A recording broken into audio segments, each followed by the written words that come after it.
ഇസ്ലാം പ്രായോഗികമാണ്. റബ്ബ് സുബ്ഹാനഹു വ തആല കാരുണ്യമാണ് അവന്റെ അടിമകൾക്ക് കൊടുക്കുന്നത്. അതോടൊപ്പം ഇസ്ലാം പൂർത്തീകരണത്തിൽ പലപ്പോഴും പലരുടെയും ചിന്തയിലേക്ക് വരാത്ത ഒരു കാര്യമാണ് ഒരു വ്യക്തിയുടെ ഇസ്ലാം പൂർത്തിയാകാൻ ഹജ്ജ് ചെയ്യണം എന്ന കാര്യം. വിശുദ്ധ ഖുർആൻ 3-ാം അധ്യായം സൂറത്ത് ആൽ ഇംറാനിലെ 97-ാമത്തെ ആയത്തിൽ പഠിപ്പിക്കുന്നു, ഫീഹി ആയാത്തും ബയ്യിനാത്ത്, അതിൽ വ്യക്തമായ ദൃഷ്ടാന്തങ്ങളുണ്ട്. മഖാം ഇബ്രാഹിം, വിശിഷ്യ ഇബ്രാഹിം അലൈഹിസ്സലാം നിന്ന സ്ഥലം ആ കഅബാലയത്തിൽ ഉണ്ട്. വമൻ ദഖലഹു കാന ആമിന, ആരെങ്കിലും ആ കഅബാലയത്തിലേക്ക്, ഹറമിലേക്ക് പ്രവേശിച്ചു കഴിഞ്ഞാൽ ആ വ്യക്തി പൂർണ്ണമായും നിർഭയനായിരിക്കും. വലില്ലാഹി അലന്നാസി ഹിജ്ജുൽ ബൈത്തി മനിസ്തതാഅ ഇലൈഹി സബീല, ആ മന്ദിരത്തിലേക്ക്, ആ കഅബാലയത്തിലേക്ക് എത്തിച്ചേരാൻ കഴിവുള്ള മനുഷ്യർ അതിലേക്ക് ഹജ്ജ് തീർത്ഥാടനം നടത്തൽ അവരുടെ ബാധ്യതയാകുന്നു. റബ്ബ് സുബ്ഹാനഹു വ തആല 5 നേരം നമസ്കരിക്കാൻ പറഞ്ഞതുപോലെ, 1 മാസത്തെ നോമ്പ് നിർബന്ധമാക്കിയതുപോലെ, നമ്മുടെ സമ്പത്തിൽ ഒരു ധനികൻ എന്ന അവസ്ഥയിലേക്ക് നമ്മൾ എത്തിയെങ്കിൽ സകാത്ത് കൊടുക്കൽ നിർബന്ധമാണെന്നതുപോലെ, ഷഹാദത്ത് കലിമ ഇല്ലെങ്കിൽ ഇസ്ലാമില്ല എന്നതുപോലെ ആ ഇനത്തിൽ മഹാനായ നബി കരീം സല്ലല്ലാഹു അലൈഹി വസല്ലം എണ്ണിപ്പറഞ്ഞ വിശുദ്ധ ഖുർആൻ സത്യവിശ്വാസികൾക്ക് നിർബന്ധമാക്കിയ കാര്യം അതാണ് ഹജ്ജ് കർമ്മം നിർവഹിക്കുക എന്നത്. നോക്കൂ, റബ്ബിന്റെ കാരുണ്യം അവിടെ നമുക്ക് കാണാൻ സാധിക്കും. വലില്ലാഹി അലന്നാസി ഹിജ്ജുൽ ബൈത്തി മനിസ്തതാഅ ഇലൈഹി സബീല, അവിടേക്ക് എത്തിച്ചേരാൻ കഴിവുള്ളവർ, അവിടേക്ക് എത്തിച്ചേരാൻ കഴിവുള്ളവർ. നോക്കൂ, അവിടെ പ്രത്യേകം പറഞ്ഞു. അപ്പോൾ മുഴുവൻ മുസ്ലിമീങ്ങൾക്കും ഹജ്ജ് നിർബന്ധമില്ല. എന്നാൽ മുഴുവൻ മുസ്ലിമീങ്ങളും പരിശോധിക്കണം. മനിസ്തതാഅ ഇലൈഹി സബീല, അവിടേക്ക് എത്തിച്ചേരാൻ കഴിവുള്ള എന്നതിൽ ഞാൻ പെടുമോ? ഓരോ വ്യക്തിയും പരിശോധിക്കണം. തങ്ങളുടെ മക്കളുടെ കാര്യത്തിൽ, ഇണകളുടെ കാര്യത്തിൽ, മാതാപിതാക്കളുടെ കാര്യത്തിൽ, എല്ലാ കാര്യത്തിലും എല്ലാവരും പരിശോധിക്കണം. അവിടേക്ക് എത്തിച്ചേരാൻ കഴിവുള്ളവരിൽ ഞാൻ പെടുമോ? അത് പുറംമൂടിയായി ചിന്തിച്ചാൽ പോരാ, അഗാധമായി ചിന്തിക്കണം. ഒരു സഹോദരിയാണെങ്കിൽ എൻ്റെ അടുത്ത് എത്ര സ്വർണമുണ്ട്, ഈ സ്വർണം ഞാൻ ധരിക്കവേ ഇത് വിറ്റാൽ ഇപ്പോൾ എത്ര കിട്ടും, അങ്ങനെയാണെങ്കിൽ എനിക്ക് ഹജ്ജിന് പോകാൻ സാധിക്കുമോ, എനിക്കെത്ര പറമ്പുണ്ട്, മക്കളെ ആരെയും അനാഥരാക്കി മുഴുവൻ സമ്പത്തും വിറ്റിട്ട് ആരും ഹജ്ജിന് പോകേണ്ടതില്ല. പക്ഷേ മക്കളുടെ ഇപ്പോഴത്തെ അവസ്ഥ, ഈ സമ്പത്ത് മുഴുവൻ എൻ്റെ മക്കൾക്ക് നിർബന്ധമാണോ എന്നൊക്കെ പരിശോധിച്ച്, എങ്കിൽ ഒരു 5 സെന്റ് സ്ഥലം വിൽക്കാം, ഒരു 10 സെന്റ് സ്ഥലം വിൽക്കാം. കാരണം മനിസ്തതാഅ ഇലൈഹി സബീല, അവിടേക്ക് എത്തിച്ചേരാൻ കഴിവുള്ളവർ അവിടെ പോകണം എന്നതാണ്. അങ്ങനെ ഓരോ വ്യക്തിയും അവരുടെ കാര്യം ഇനി കുടുംബത്തോടൊപ്പം ചിന്തിക്കുമ്പോൾ മക്കളെ അതിന് പ്രേരിപ്പിക്കുക. മക്കൾക്ക് ഹജ്ജ് ചെയ്യാനുള്ള കഴിവുണ്ടെന്ന് കരുതുക. ഒരുപക്ഷെ അവർ അതിനെക്കുറിച്ച് ചിന്തിക്കുന്നില്ലെങ്കിൽ മാതാപിതാക്കൾ മക്കൾക്ക് അവരുടെ ഇസ്ലാം പൂർത്തിയാകുന്ന കാര്യം പറഞ്ഞു കൊടുക്കണം. അവരോട് ഹജ്ജ് എന്ന സുന്നത്തിനെ കുറിച്ചല്ല, അവരുടെ ഇസ്ലാം പൂർത്തിയാകാൻ മകന്റെ ശമ്പളം എത്ര, മകളുടെ ശമ്പളം എത്ര, അവരുടെ കയ്യിലുള്ള ധനം എത്ര, മക്കളെ ഹജ്ജ് ചെയ്യണം എന്ന് മാതാപിതാക്കൾ പറഞ്ഞു കൊടുക്കണം. മാതാപിതാക്കളോട് മക്കൾ പറഞ്ഞു കൊടുക്കേണ്ട അവസ്ഥയിലേക്ക് വരും. ഭാര്യയോട് ഭർത്താവും, ഭർത്താവിനോട് ഭാര്യയും, സഹോദരങ്ങളോടും പരസ്പരം പറഞ്ഞു കൊടുക്കേണ്ട അവസ്ഥ വരും. കാരണം പലപ്പോഴും നമസ്കാരത്തെ പോലെ സക്കാത്തിനെ പോലെ റമളാനിനെ, നോമ്പിനെ പോലെ ആളുകൾ ഈ ഹജ്ജിനെ മനസ്സിലേക്ക് എടുക്കുന്നില്ല, എന്നിട്ട് ചിന്തിക്കുന്നില്ല. അങ്ങനെ ചിന്തിച്ചാൽ പലരും ഹജ്ജ് ചെയ്യേണ്ട അവസ്ഥയിലാണ്. ഇനിയോ ഹജ്ജ് ചെയ്യാനുള്ള അവസ്ഥ ഉണ്ടായിട്ടും അത് ചെയ്യാതെയാണ് മരിക്കുന്നതെങ്കിൽ, മഹാന്മാരായ സ്വഹാബികൾ പലരും പറഞ്ഞു അവർ മരിക്കുന്നത് ജാഹിലിയത്തിലാണ്, ഇസ്ലാം അല്ലാത്തൊരവസ്ഥ. എന്ന് പറഞ്ഞാൽ അവർ കാഫറായി പോയി എന്നല്ല, അത്രയും ഗൗരവപരമായ അവസ്ഥയാണ് ഇസ്ലാം കാര്യം പൂർത്തിയാകാതെ ഈ ലോകത്തോട് വിട പറയുക എന്നത്. അതുകൊണ്ട് സഹോദരന്മാര്, ചിലരെങ്കിലും ഹജ്ജിനെ കുറിച്ച് ചിന്തിക്കുമ്പോൾ അത് പ്രായത്തോട് ബന്ധിപ്പിക്കും. എന്താണ് തെളിവ്? എവിടെയാണ് അതിന് തെളിവ്? ഹജ്ജ് ചെയ്യണമെങ്കിൽ നമുക്ക് സാമ്പത്തിക സൗകര്യം വേണം. സൗദി അറേബ്യയിലുള്ളവർക്ക് സാമ്പത്തിക സൗകര്യം വേണ്ട. ജിദ്ദയിലുള്ള കടക്കാരനായ വ്യക്തിക്ക് ഹജ്ജ് നിർബന്ധം. ജിദ്ദയിൽ കടക്കാരനായ ഒരാളുണ്ട്. നാട്ടിൽ നിന്നും കടത്തോടു കൂടിയാണ് അദ്ദേഹം ജിദ്ദയിലേക്ക് ജോലിക്ക് പോയത്. എന്നാൽ ജിദ്ദയിൽ നിന്ന് ഹജ്ജിന് പോകാൻ അല്പം പണം മാത്രം മതി. ആ വ്യക്തിക്ക് ഹജ്ജ് നിർബന്ധമാണ്. ആ വ്യക്തി കടം വാങ്ങിയവരോട് പറയണം, ഇൻഷാ അല്ലാഹ് ഞാൻ നിങ്ങൾക്കത് തരും. ഹജ്ജ് ചെയ്യാനുള്ള സൗകര്യം അവിടെ ഉണ്ടായിരിക്കെ ആ വ്യക്തി ഹജ്ജിന് പോകാതിരിക്കരുത്. കാരണം മനിസ്തതാ ഇലൈഹി സബീലാ, മാർഗം എളുപ്പമായി അവിടെ ഉണ്ട്. പാപ്പറാണ് ആള്. ഇന്ത്യക്കാർക്ക്, ലോകത്തിന്റെ വ്യത്യസ്ത ഭാഗങ്ങളിൽ ദൂരദിക്കുകൾക്കുള്ളവർക്കാണ് സാമ്പത്തിക സൗകര്യം. സൗദി അറേബ്യയിലുള്ളവർക്ക്, തൊട്ടടുത്ത് എത്തിപ്പെടാൻ സാധിക്കുന്നവർക്ക് സാമ്പത്തികം അവിടെ പ്രശ്നമല്ല. നമ്മളൊക്കെ മദ്രസയിൽ പണമുള്ളവർ ഹജ്ജ് ചെയ്യുക, ശരിയാണത്. അത് ഇന്ത്യക്കാരുടെ പാഠപുസ്തകമാണ്, അത് ശരിയാണ്. എന്നാൽ തൊട്ടടുത്തുള്ളവർക്ക് അവിടെ പോകാനുള്ള സൗകര്യമുണ്ടോ? നോക്കൂ സഹോദരങ്ങളെ, നമ്മൾ നോമ്പ് നോൽക്കുമ്പോൾ ആ കർമ്മം സ്വീകരിക്കണ്ടേ?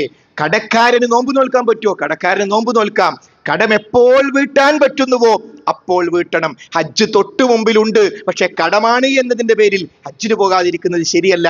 അവിടെയുള്ള ഒരാൾക്ക്, ഇവിടെയുള്ള ഒരാൾ കടം വീട്ടിയിട്ടാണ് ഹജ്ജിന് പോകേണ്ടത്, അതിൽ സംശയമില്ല എന്ന് നമുക്ക് എല്ലാവർക്കും അറിയാം.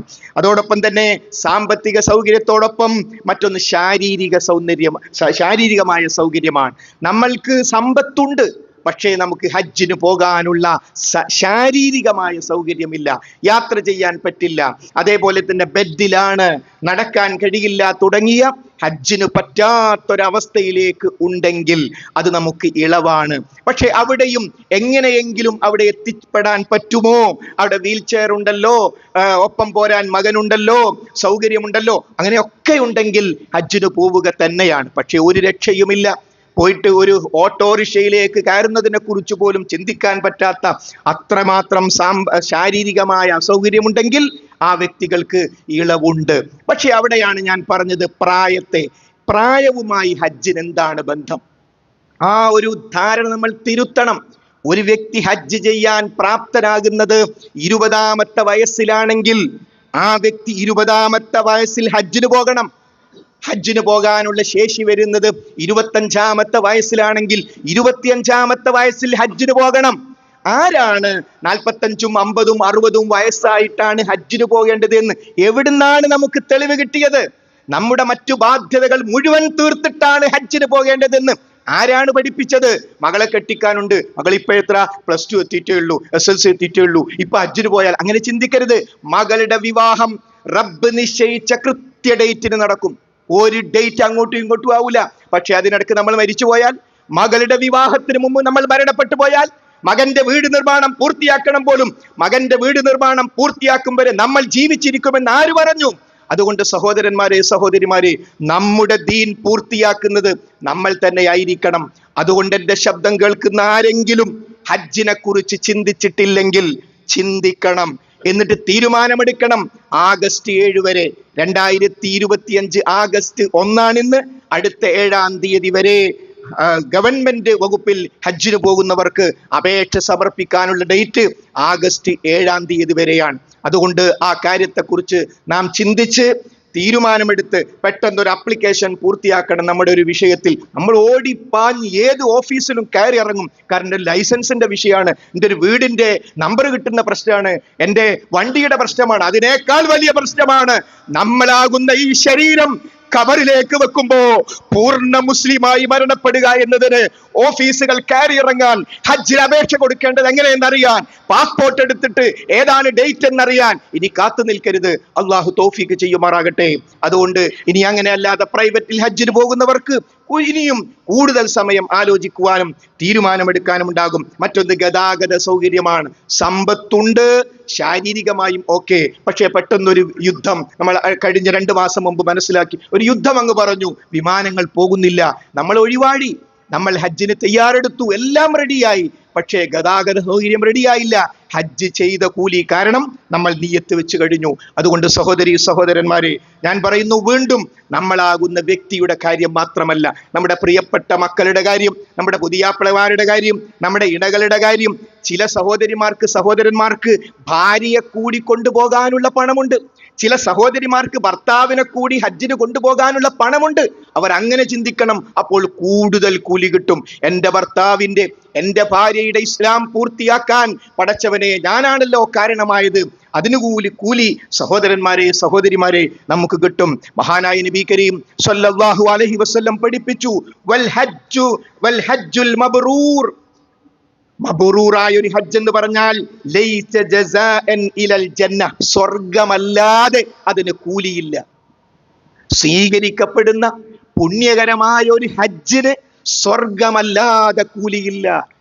ഒരു മാതാവ് പ്രസവിച്ച പിഞ്ചു ചോര പൈതലിനെ പോലെ പാപങ്ങൾ പൊറുക്കപ്പെട്ട അവസ്ഥയിലേക്ക് എത്തുന്ന കർമ്മമാണ് ഹജ്ജ്.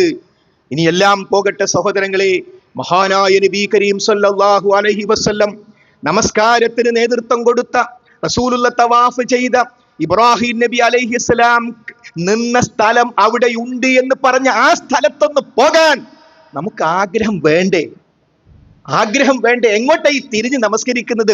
ആ തിരിഞ്ഞ് നമസ്കരിക്കുന്ന കഅബാലയത്തിലേക്കൊന്ന് എത്തിപ്പെടാൻ, അവിടെ എത്തൊന്ന് കൈ ഉയർത്തി റബ്ബിനോടൊന്ന് കരഞ്ഞു പ്രാർത്ഥിക്കാൻ ആഗ്രഹമില്ലെങ്കിൽ എന്ത് ടൂറാ സഹോദര? ചിലർക്ക് ടൂറോ മാനിയാണ്, ടൂറോട് ടൂറ്. ആ 5-6 ടൂറിന്റെ പണമുണ്ടെങ്കിൽ ഉംറ ചെയ്ത് വരാൻ കഴിയും. പലരും കുടുംബത്തോടൊപ്പം പല സ്ഥലത്തേക്കും വിനോദയാത്ര പോകുന്നു. ഹറാമല്ല സഹോദരങ്ങളെ. പക്ഷേ നമ്മൾ വിമാനത്തിൽ കുട്ടികളെയും കയറ്റി നമ്മുടെ കുട്ടികളെ നമുക്ക് എന്തുകൊണ്ടൊന്ന് കഅബ കാണിച്ചുകൂടാ? അതിന്റെ ഭാഗമായി ഹബീബായ നബി കരീം സല്ലല്ലാഹു അലൈഹി വസല്ലമയുടെ പള്ളി, ആ മദീന പള്ളി നമ്മുടെ മക്കൾക്ക് എന്തുകൊണ്ട് നമുക്കൊന്ന് കാണിച്ചു കൊടുത്തുകൂടാ? അൽ ഉംറത്തു ഇലൽ ഉംറ, ഒരു ഉംറ മുതൽ അടുത്ത ഉംറ വരെ കഫാറത്തുൻ ലിമാ ബൈനഹുമാ, ആ 2 ഉംറക്കിടയിലുള്ള നമുക്ക് പറ്റിപ്പോകുന്ന അബദ്ധങ്ങൾക്കുള്ള പ്രായശ്ചിത്തമാണ് ഒരു ഉംറ ചെയ്ത് അടുത്ത ഉംറ വരെ. അതുകൊണ്ട് ഹജ്ജിന്റെ സാഹചര്യങ്ങൾ ഒത്തുവരാത്ത സാഹചര്യത്തിൽ ഏത് സമയവും നമുക്ക് ഉംറക്ക് പോകാം.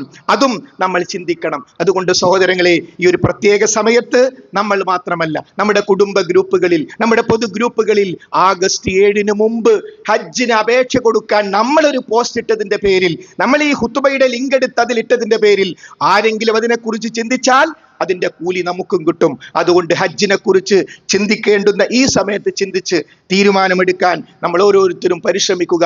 റബ്ബ് സുബ്ഹാനഹു വ തആല തൗഫീഖ് നൽകി അനുഗ്രഹിക്കുമാറാകട്ടെ.